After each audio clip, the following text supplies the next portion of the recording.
Olá, seja bem-vindo ao meu canal. Vamos a mais uma videoaula de biologia sobre glicídios.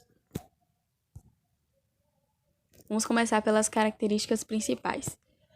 Bem, as nomenclaturas similares são mais parecidas que elas são usadas para definir os glicídios são açúcares e hidratos de carbono.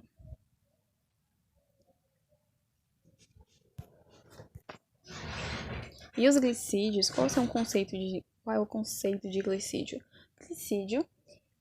Os glicídios eles são moléculas orgânicas que são formadas por átomos de carbono, hidrogênio e oxigênio. A função principal dos glicídios é a função energética, a função plástica ou estrutural, e ela participa também na estrutura dos ácidos nucleicos. Quanto à classificação, existem os glicídios monossacarídeos, ou seja, são aqueles glicídios mais simples. Existem os disacarídeos, que são constituídos pela união de 2 monossacarídeos.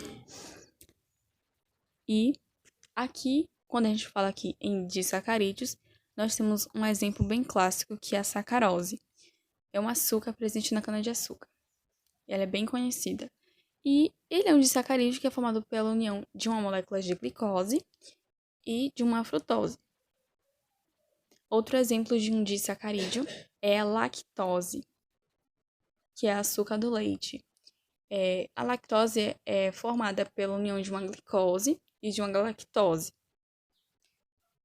Já os polissacarídeos, poli significa mais de 4, então compõem grupos de glicídios que têm moléculas grandes quando comparadas às outras moléculas. Então, elas são chamadas de macromoléculas, ou seja, grandes moléculas. Exemplos bem conhecidos de polissacarídeos são o amido, a celulose e o glicogênio. Sobre o amido é uma substância que é bem característica das plantas e das algas. E a função principal do amido é a de reserva, ou seja, ela é a reserva energética das plantas e das algas. A celulose, a gente tem um exemplo bem clássico que é a folha de papel. Madeira, por quê? Porque a celulose é o principal componente do papel e da madeira. As folhas de um livro, de um caderno, enfim, elas são compostas, a composição dela é de celulose também, certo? E outra coisa importante é que a celulose, ela não é, como eu posso explicar? As moléculas de celulose, elas são indigestas para a nossa espécie, ou seja, nós não digerimos a celulose.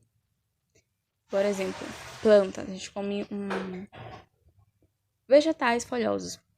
Tem celulose nas plantas? Tem. Nós ingerimos, porém, nosso corpo não digere a celulose, certo?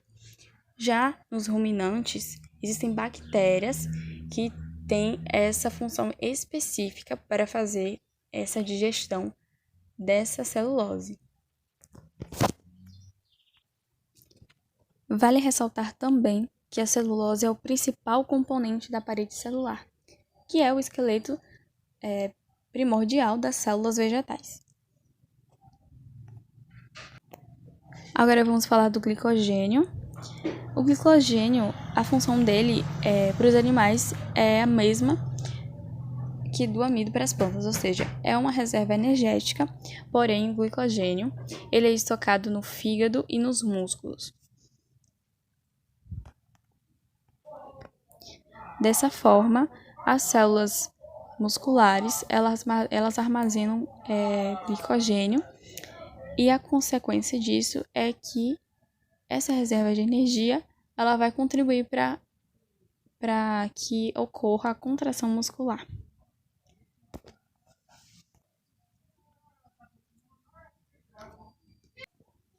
E agora, qual é a importância dos glicídios? Bem, as plantas, Algumas bactérias, as algas, elas exercem um papel importante na cadeia alimentar e também no equilíbrio da biosfera. Por quê? Porque estes organismos, eles captam a energia luminosa do Sol e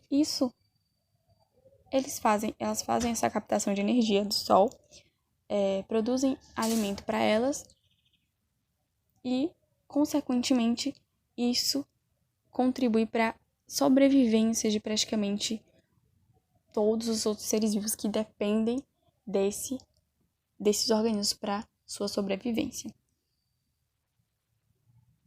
E outra coisa, os açúcares ou glicídios, eles são produzidos na fotossíntese desses organismos, das plantas, das algas e de algumas bactérias. Tem as bactérias específicas para essa atividade, são as bactérias chamadas fotossintetizantes.